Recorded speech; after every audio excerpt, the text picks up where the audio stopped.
Sustainability. It's on everybody's lips. We invest in green energy, we use energy-saving light bulbs, and cycle to work instead of using the car. Concerns for biodiversity and the limitations of the planet are necessary if we want to leave the next generation a viable world. In a variety of environments, diverse forms of life exist, which together maintain an equilibrium necessary for our planet. But what about humanity? That too needs diversity in order to survive, and a balance between the essential functions: productive work, care for the successive generations, social work, and personal well-being and development. How do we deal with this social sustainability? Is there enough concern for the sustainability of our human world, taking into account the diversity of roles and needs of the next generation? Let us take, for example, Miriam. She's 38 years old, married, and has 2 young children. She has an interesting job at a bank with nice colleagues and grateful clients. She earns a pretty good income. With her husband David, she has bought a beautiful house, and they both work full-time in order to make the monthly payments. The computer firm where David works has recently relocated to India, so every now and again he has to travel for a week or 2. The care for the family then falls mainly on Miriam.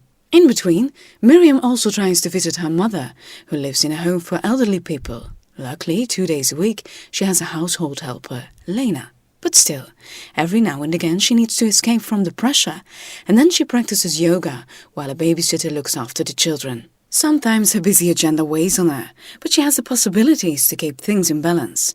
A good job, social contacts, help with the household work, and there is also space for personal growth. Lena is also 38 years old, married, and has 2 children and a full-time job as household help. Her work pays little and she has to work at irregular hours. Often she leaves before school hours. Since her husband Salim works full-time in shifts, the both-to-work family combination is difficult, and this is frustrating. As a cleaner, Lena mostly works alone. There are no colleagues and she rarely sees her customers.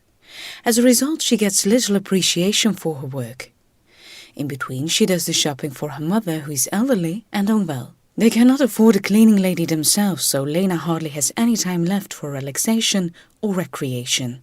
So, should Lena just work harder so she can pay someone to help her with the household work and look after her mother? But that does not solve the problem. Look, if David's job does not leave time for taking care of the family, Miriam has to step in. She in turn can pass it on to Lena. But if Lena gets overburdened, whom can she call upon? And what happens with the needs of that person?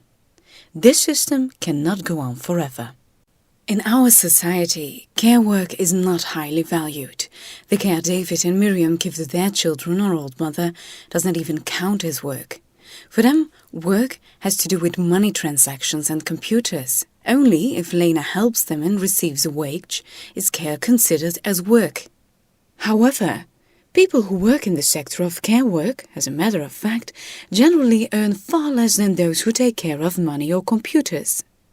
This is despite care work being essential for the socio-economic fiber of society. So, it is not because of its content or the social value that something is recognized as work, but only because of the fact that it involves money. What, we may ask? Isn't there something strange about that? Let us look at this from a different perspective. There is the government, all kinds of organizations and companies where people work. And there are the citizens who have to be able to take up different roles. The government organizes some of these roles, but does so with the money it collects through the taxing of labor. Those that have an employment receive an income. On this income, people pay taxes, and consequently they build up pension rights. But note, rights. David, who works full-time, once he is old, will have the right to a full pension. But it is the future workers who will have to pay for those rights. So, for a pension system, you not only need rights, but also children. To live comfortably in our old age, we don't only need money, but also young people who learn to work and shoulder the care for their parents. But why does someone who takes care of children and therefore offers an essential contribution to the pension system not build up pension rights for themselves? Only if you educate children as a paid job is this given recognition. But then again, not too much. Less, for example, than whoever works in a bank or a computer firm. So, Work is identified with earning money, but that does not allow everyone who works to keep the balance in his or her life. Neither does it guarantee that all those hard-working people will be looked after properly in their old age. This is a problem that cannot be solved by paid work alone. Care work will always be necessary, but of course in balance with social work and self-work, with nice social contacts and opportunities to develop a wide range of talents. As Lena takes care of David and Miriam's family and gets paid, she pays taxes and so builds her pension rights. But personally, she receives so little recognition and so little pay that sometimes the balance in her life is completely lost. She has little time to look after her own family, but she cannot let someone else help her with her own care work. By the way, she cannot afford to buy a computer either. Do we help Lena to restore her balance by pushing her to work even harder and making more money so she could afford assisted help and the computer? But where does this cascade end? Wouldn't it be better to organize and distribute different types of work in such a way that everyone has access to all types of work and can keep the balance? Shouldn't we look for a valorization of work that allows the diversity of tasks to be distributed more justly? This analysis of work can not only be applied to family care and elderly care, but also to many other situations. People who help children cross the street in front of the school every morning, or help their old neighbor in his vegetable garden while he can tell his life story, or who give people the feeling that they are heard and valued and that their talents are needed, make an invaluable contribution to society. If we would only want to valorize this work by means of a wage, we would turn it into an unaffordable luxury. No company would dream of making a profit on that.